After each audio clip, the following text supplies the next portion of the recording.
Hassan Salamé, bonjour. Bonjour.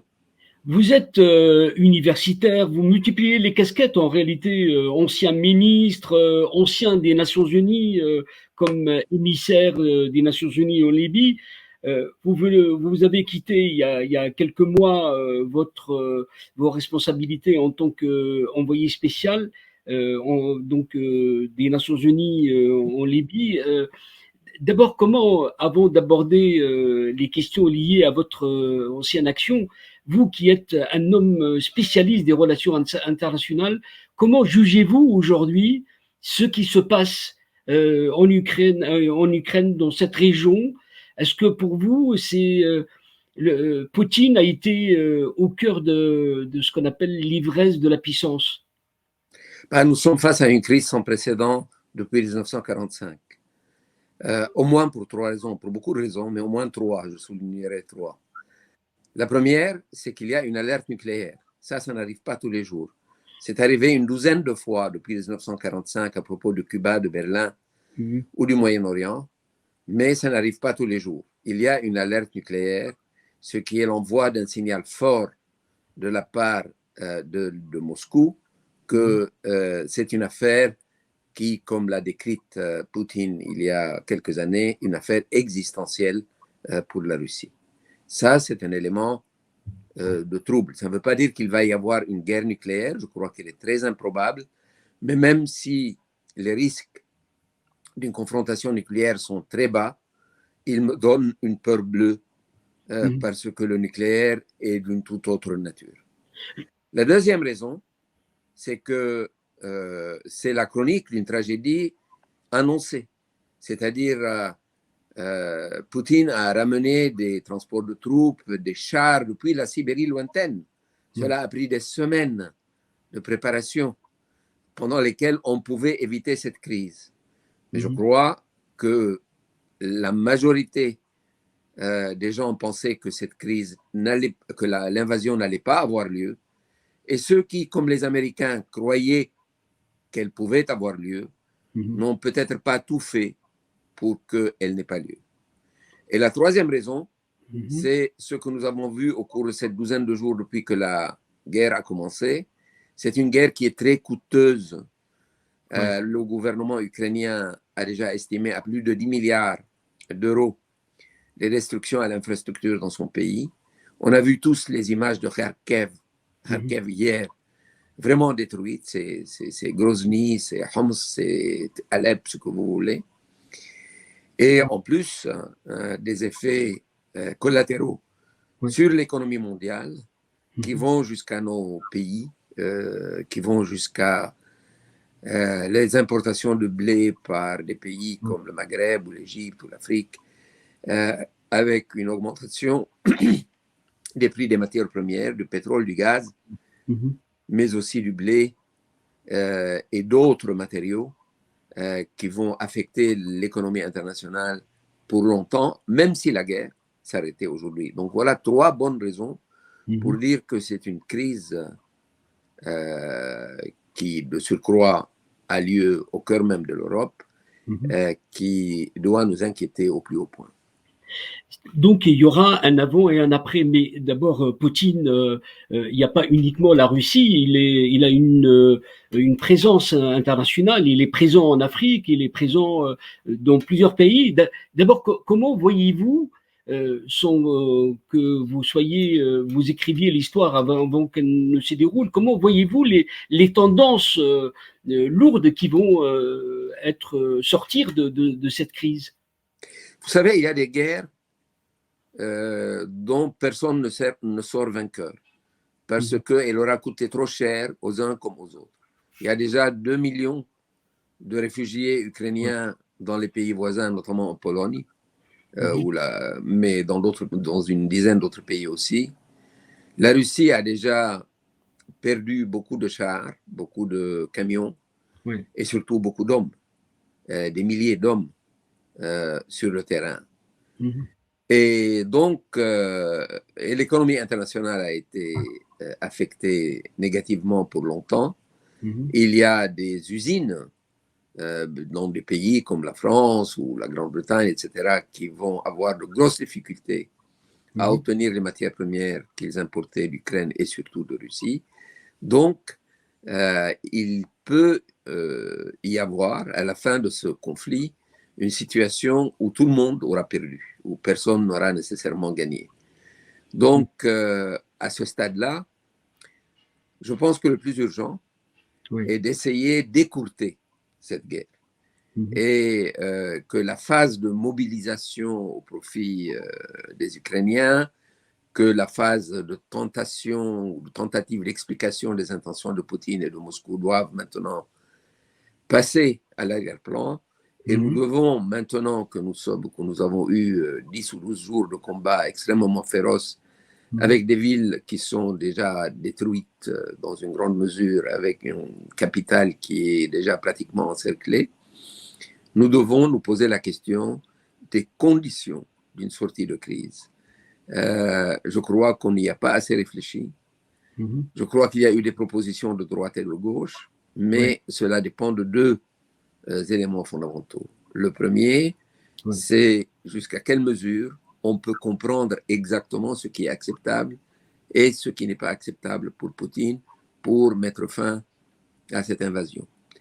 Mais la deuxième condition, qui n'est pas moins importante, jusqu'à quelle mesure les Ukrainiens, qui sont la partie faible dans le rapport de force militaire, sont disposés à faire des concessions éventuellement pour éviter de nouvelles destructions dans leur pays.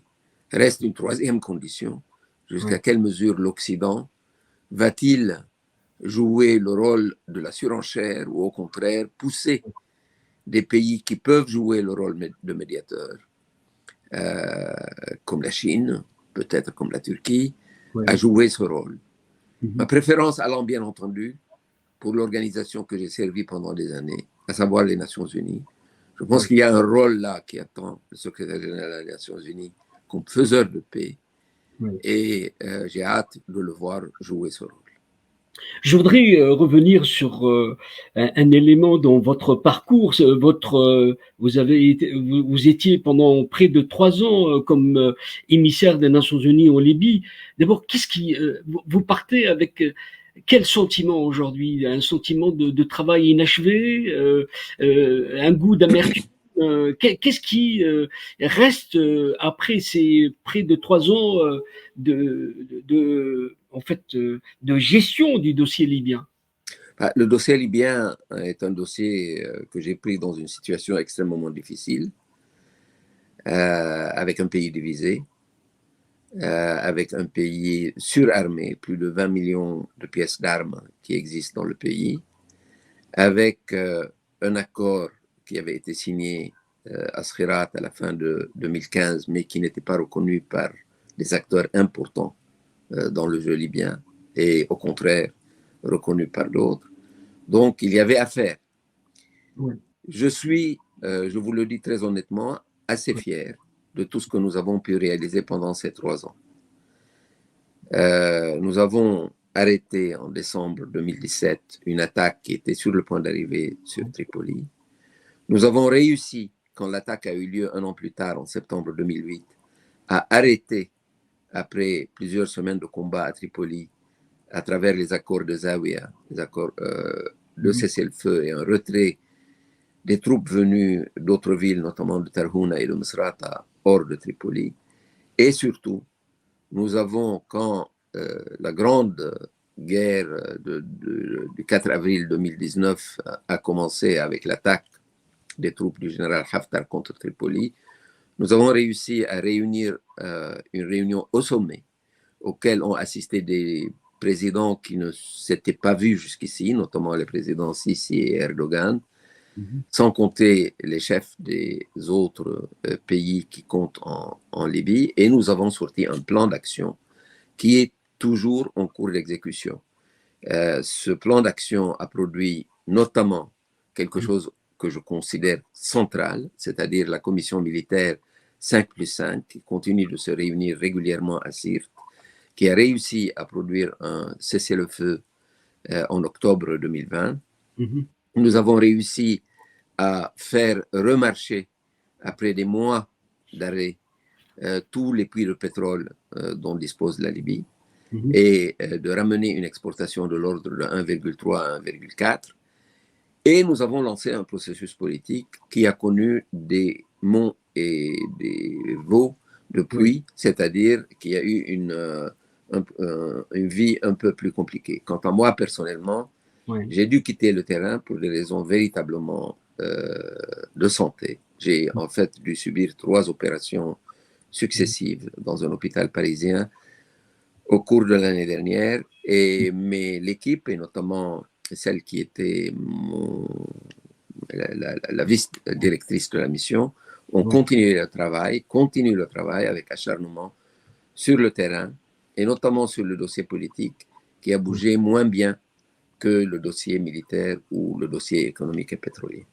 Qu'est-ce qui pèse le plus dans cette affaire libyenne? C'est le poids des ingérences, c'est le poids des groupes armés. Comment aujourd'hui expliquer cet intérêt pour la Libye, de la Turquie, de la Russie, de l'Égypte, des Émirats? C'est-à-dire qu'il y a trop d'acteurs, trop impliqués dans la réalité libyenne. Comment aujourd'hui expliquer cette réalité? Il n'y a pas une seule guerre, cher Hicham, pas une seule guerre civile dans le monde. Pas une. Il y en a aujourd'hui plus ou moins une trentaine. Il n'y en a pas une seule qui se fasse maintenant sans ingérence extérieure. Nous vivons dans un monde où ce qu'on appelait la guerre civile, une guerre qui se fait à l'intérieur des frontières, et donc entre des acteurs locaux, est une fausseté. Ce n'est plus vrai. Il y a une ingérence extérieure dans tous les conflits civils que nous voyons aujourd'hui dans le monde. Tous, sans exception. Il y en a aussi en Libye. Et il y a une certaine paresse dans la presse internationale et dans les think tanks à ne regarder que les ingérences extérieures. Parce que c'est les plus faciles à comprendre. En réalité, il y a une dynamique interne libyenne. Et cette dynamique interne libyenne est à comprendre en premier lieu, parce que si les Libyens ne veulent pas se faire la guerre, il n'y a aucun pays extérieur qui peut les obliger à la faire. Donc cette dynamique intérieure, qui est beaucoup plus difficile à comprendre, qu'on ne peut comprendre qu'en étant sur le terrain, d'où ma décision, dès mon arrivée en Libye, de ramener la mission des Nations Unies de Tunis où elle s'était réfugiée à l'intérieur de Tripoli, pour être au plus près des Libyens, au plus près des événements, et pour mieux comprendre cette dynamique intérieure libyenne. Or, cette dynamique intérieure libyenne est trop souvent décrite depuis l'extérieur comme un conflit entre l'Est et l'Ouest, comme un conflit entre Benghazi et Tripoli. Je n'en crois rien, strictement rien. Ce qui est arrivé en 2011, cher Hicham, c'est une véritable implosion du pays. En une kyrielle, en une dizaine, en des dizaines de groupes armés qui ont réussi à mettre la main sur un arsenal immense que leur avait laissé le colonel Kadhafi et qui ont ensuite obtenu des armes de l'extérieur. Le problème, c'est que la Libye est un pays rentier. Ce n'est pas la Somalie, ce n'est pas le Liban, ce n'est pas le Yémen. C'est un pays qui peut autofinancer sa guerre. Et donc, les ingérences extérieures n'ont pas le même poids qu'elles ont dans d'autres pays. Dans d'autres pays, les groupes armés ne peuvent pas s'armer s'ils ne sont pas financés ou armés par l'extérieur. En Libye, avec 1,2 million ou 1,3 de barils jour produits tous les matins, eh bien, c'est un pays rentier. C'est un pays qui peut financer sa propre guerre civile. Et c'est ça qui fait mal au cœur. C'est qu'il y a, au-delà de cette implosion dans une kyrielle, dans des dizaines de groupes, à l'est, à l'ouest, au sud, etc., il y a aussi une véritable compétition autour de la rente pétrolière. Et il y avait, jusqu'à 2011, un arbitre qui gérait cette redistribution de la rente pétrolière à tous les groupes, à toutes les cités, à toutes les villes, à toutes les tribus de Libye, d'une manière inégalitaire d'ailleurs, en punissant certains, en récompensant les autres. Mais il y avait un arbitre. Eh bien, depuis 2011, avec l'affaissement de l'État libyen, avec l'implosion des groupes armés et leur multiplication comme des champignons, il n'y a plus d'arbitre pour distribuer la rente pétrolière. C'est pourquoi il était essentiel pour nous, il est encore essentiel pour les personnes qui m'ont succédé, d'essayer de rétablir un État qui est un processus lent, qui ne se fait pas en un seul jour, mais réunifier la Banque centrale, ça a été un de mes objectifs. Je suis content qu'on y parvient en ce moment. Réunifier les sociétés pétrolières, réunifier la police, réunifier éventuellement l'armée. Voilà donc les conditions, me semble-t-il. Alors, est-ce qu'il y a des ingérences négatives? Oui. Est-ce qu'il y a des ingérences positives? Parfois. Mais le sommet de Berlin a établi un code de conduite pour l'ensemble de tous ces pays qui interviennent en Libye et qui ont accepté ce code de conduite et qui l'ont plus ou moins respecté depuis la tenue de ce sommet central pour la sortie de crise de Libye, depuis que ce sommet a eu lieu le 19 janvier 2020, comme vous le savez. Est-ce que les dynamiques internes dont vous parliez, c'est-à-dire qu'en réalité, les forces en termes de tribus, de partis, de groupes armés, est-ce que tout cela risque de pousser à la partition d'un pays qui est divisé en trois pôles, en réalité Le risque de partition est là, mais je ne crois pas qu'il y a des forces réelles qui poussent vers la partition. Il y a un parti fédéraliste, il y a quelquefois des mentions de la partition. Moi, je n'ai pas peur. J'ai vécu 15 ans dans un pays qui s'appelle le Liban. On me parlait tous les matins de partition. Je suis content de constater aujourd'hui qu'il est encore dans sa forme actuelle. Cela dit, le conflit libyen, comme les autres conflits de par le monde, vont être affectés nécessairement par cette crise majeure qui a éclaté au cœur de l'Europe. C'est-à-dire concrètement?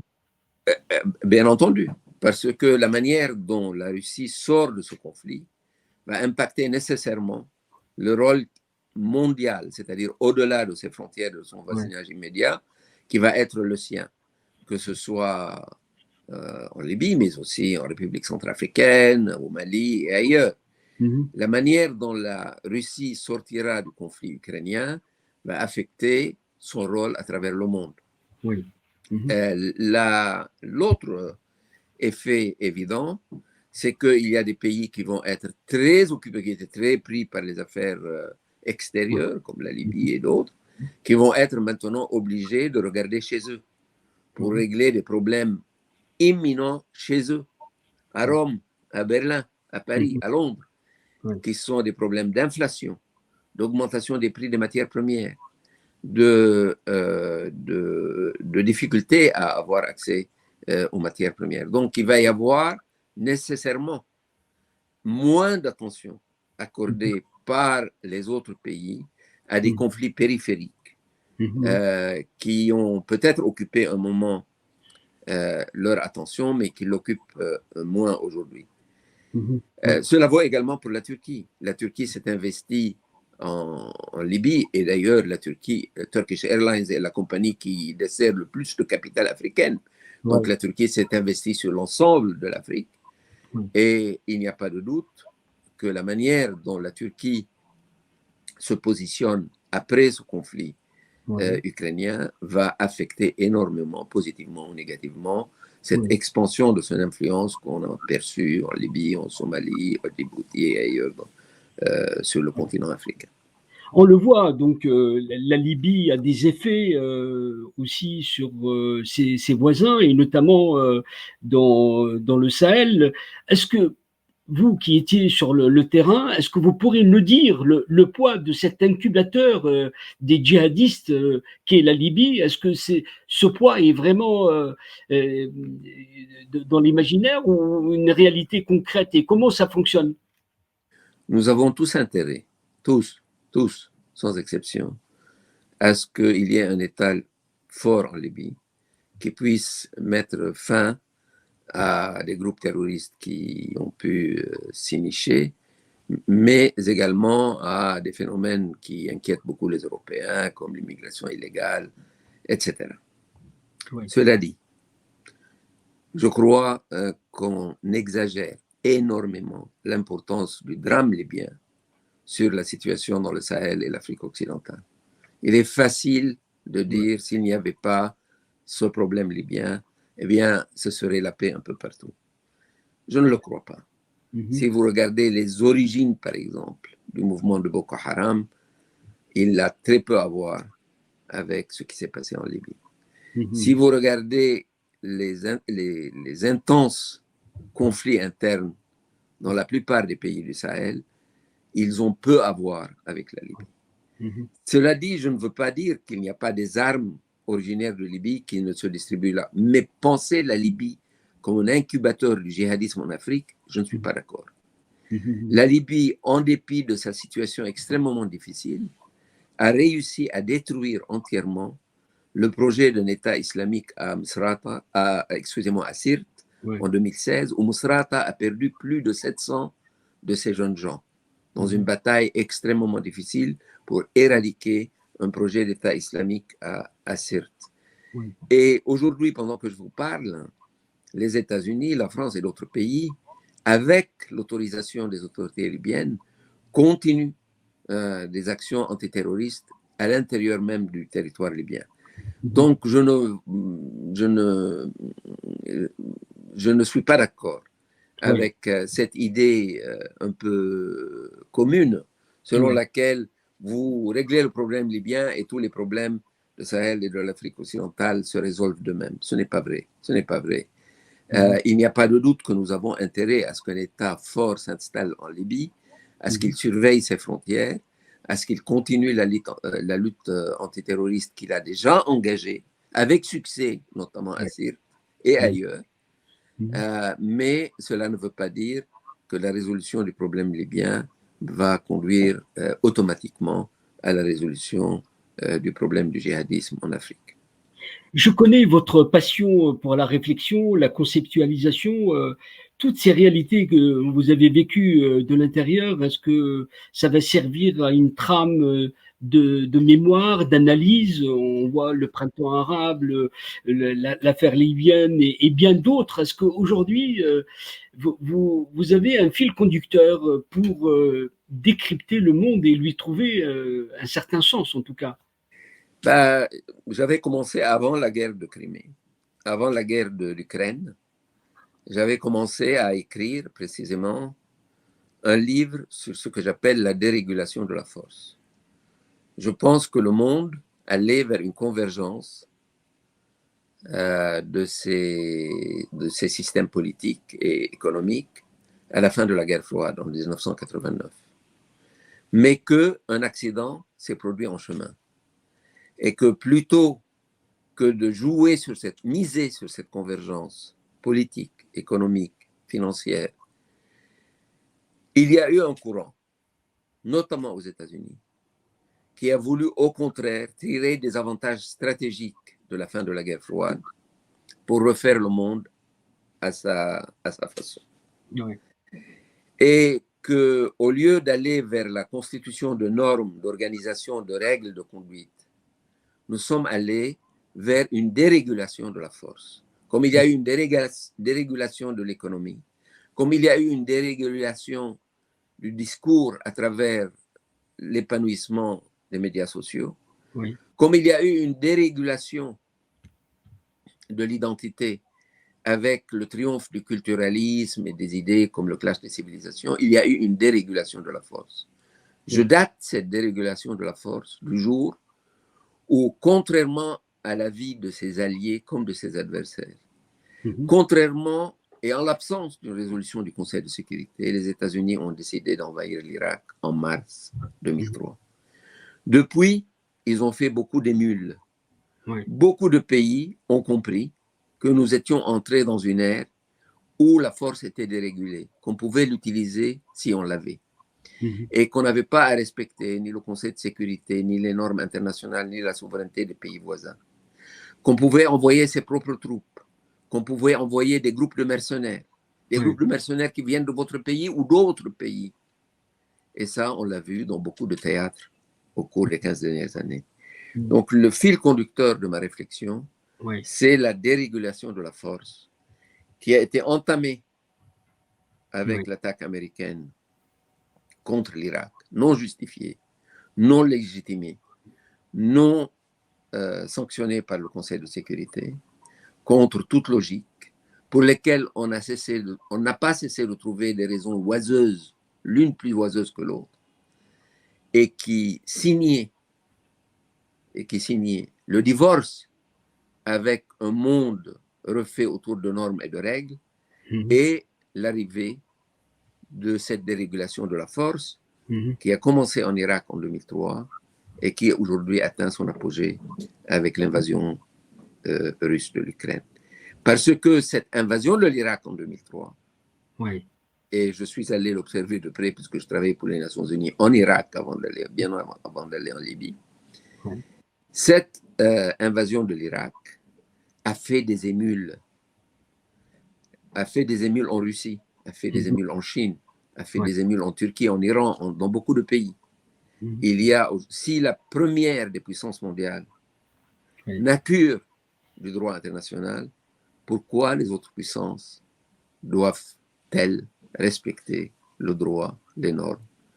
Elles vont profiter, elles aussi, de cette dérégulation de la force dont nous souffrons depuis une bonne quinzaine d'années. Nous sommes impatients d'attendre la sortie de votre livre pour voir cette réflexion et le paradigme nouveau qui est en train d'émerger. Je vous remercie, Hassan Salamé, d'avoir été notre invité. Je rappelle que vous êtes professeur émérite des relations internationales à Sciences Po Paris et que vous avez eu plusieurs vies dans ce parcours riche d'hommes d'action et d'hommes de réflexion. Merci. Merci à vous. Merci de m'avoir invité. Merci.